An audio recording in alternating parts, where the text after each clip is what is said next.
Are we finally going to witness an upgrade in airport runways? Are the everlasting space problems in traditional runways going to be solved soon? Well, this is indeed a possibility. The concept of circular runways or endless runways faced many problems, and it seemed that it would fail to grow beyond its infancy. But the brain of this concept, Mr. Henk Hesselink, came forward and paved a new path for his concept. In today's video, we will look at how circular runways are the future of airports. To know more, stay tuned till the end. Welcome to Futured. Don't forget to like this video and subscribe to our channel for everything on future technology. Let's first take a look at Dallas-Fort Worth International Airport as an example. The DFW airport covers an area of about 17,000 acres. Each runway is over 3 miles long, with 4 parallel runways measuring 13,400 feet each. Even if they are long, they are still restricted in length. Furthermore, while they have been designed to face the predominant wind directions, they will never be completely in the wind. Air travel demand is expected to expand at a pace of 4 to 5% each year in the next few years. The potential for development at the world's main airports, on the other hand, is restricted. The most rigorous expansion limitation is usually runway capacity, followed by airspace, aircraft parking, and terminal capacity. In 2008, up to 15% of all flights originated from airports with limited capacity, a proportion that is expected to climb dramatically over time. As a result, airports contemplating large-scale development frequently seek to add runways. But numerous problems still arise. Local residents who would be subjected to greater noise and pollution if the runway expansion goes forward, as well as environmental protesters worried about the worldwide CO2 emissions implications of aviation growth, are generally opposed to runway expansion. As a result, expansion projects may be subjected to numerous rounds of impact assessment and judicial challenge. Choices are frequently taken and then overturned, and runway infrastructure is sometimes built but then rendered unusable by restrictions. Almost all commercial air travel is routed via the top 50 or so hub airports in the world, with over 3 billion passengers passing through only 50 of the world's busiest hubs. Before the pandemic of 2020, Hartsfield-Jackson Atlanta International Airport had been in front of the pack for several years, reliably transporting over 100 million passengers every year. Yes, I know that the issue of population growth is the root of the many problems, but we have to find a solution for it. Moreover, the runways at airports are designed to face the prevailing wind. Parallel runways are used in high-traffic areas like Dallas-Fort Worth, which has 5 parallel runways in a north-south layout, as well as another pair of parallel runways positioned in the second most prevalent wind directions. The runway orientations are used to design all of the conventional arrival routes and instrument departures. Currently, normal airports have straight runways that are adequate but plagued by several issues. The classic runway, which consists of a long concrete line running over the terrain, has certain flaws. Crosswinds are a significant factor. Planes suffer frightening takeoffs and landings when the wind blows fiercely and perpendicular to the runway's direction. If the winds are strong enough, airports are forced to block certain runways and divert air traffic, causing a cascade of delays around the system. There is an obstacle clearance area in the landing and takeoff direction. In basic terms, an obstacle clearance area is a section on both sides of the runway that is free of obstructions such as trees, buildings, mountains, and so on.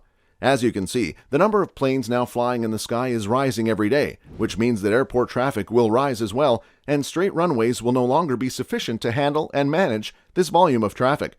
But what if we make the runways circular? The circular airport design indeed overcomes this problem by allowing planes to land at any place on the runway, and crosswinds will not be a concern for pilots. Each airport will include 2 circular runways, one for takeoffs and the other for landings.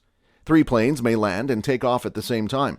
It can handle the traffic of 4 regular airports. This has a high starting cost and is therefore economically unaffordable to execute immediately, but it might be applied when new airports are built, and then every airport should be adjusted after that. The Netherlands Aerospace Center's Dutch engineer Henk Hesselink presented his new radical airport plan. His project was dubbed the ENDLESS Runway. Henk recommended in his study report that circular runways with a circumference of roughly 3.5 kilometers be built around the airport terminal. Henk Hesselink believes that by establishing a 360-degree runway, not only will space be saved, but it will also be more environmentally friendly. It's being tested with flying simulators. Hesselink and his colleagues utilized flight patterns from France's Charles de Gaulle Airport, which has 4 runways, to demonstrate that the circular runway could manage the same amount of departures and landings. Despite the circle's radius being about the length of 3 regular runways, it can accommodate 4 times the amount of traffic. Airlines would save money on fuel as well because landing planes would not have to contend with heavy crosswinds. A circular runway would take up 1/3 of the space of a traditional airport. Crosswind landings will be unaffected, since the plane will not need to account for wind direction. The plane may simply land at a point on the curved runway where the crosswind is minimal. Because of the circular track, the plane may be steered away from residential areas during takeoff and landing. If we choose a circular runway, we can also avoid air traffic. Like a racetrack, the circular runway would need to be banked.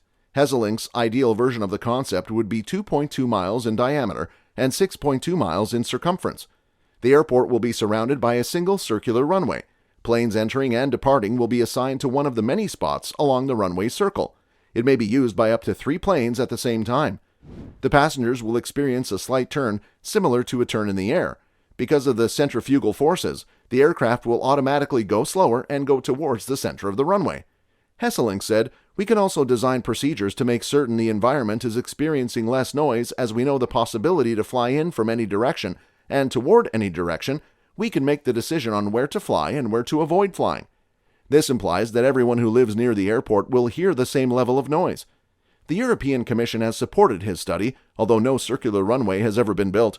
The 3-kilometer-wide track, according to experts at the institution, is just as safe as a normal runway. There are no plans to build the track at this time, although the study is ongoing. The circular runway concept has several challenges, the most significant of which is the current aircraft fleet and pilot training. Pilots would have to undergo extensive retraining, as well as maybe more aircraft automation systems. As a result, no current aircraft or pilots would be allowed to land at future airports with circular runways. What one Twitter user observed was alarming: wings nearly colliding with the tarmac. Hesselink responded to the problem: because of the runway's banked shape, the wingtips and engines are closer to the earth than they are now. The bank angle, on the other hand, is designed to allow even the most restricted aircraft to land. Even so, there is less room for error than there is now. For takeoff and landing, pilots will require automated assistance. In response to the issue of rejected takeoffs, he stated, "As there is no end to the runway, a starting aircraft can keep rolling and come to a stop in a safer way than is currently the case. We will need a safety distance between individual aircraft, which we took into consideration in our traits. Also, ice and rain will have an impact on the operation, just as they would on a regular runway. It is true that today's runway surfaces are improving and becoming more robust to harsh circumstances, and that today's concrete absorbs the majority of the water. They've considered constructing offices and parking spaces beneath the runway, with the residual heat being transported to the runway, but this is a concept that will require more research. The application of heating to the runway surface is already underway." Hesselink also said, "We must accept the fact that putting an unending runway into action will take time. It's similar to a concept vehicle at a car show. It won't be realized precisely as it is, but we can learn a lot from the concepts, simulations, and subsequently, actual tests. If someone 100 years ago would have said that we would be transporting as many passengers in aircraft as we would in trains, people may have thought a steam engine would never fit in an aircraft made of wood and ropes. Yes, indeed, revolution takes time, but now you tell me what you think about it. Do you think these circular runways are the future of airports? Let me know your thoughts in the comments. On that note, it's time to end the video. Don't forget to subscribe to our channel to get updated with everything on future technology. Thank you for watching.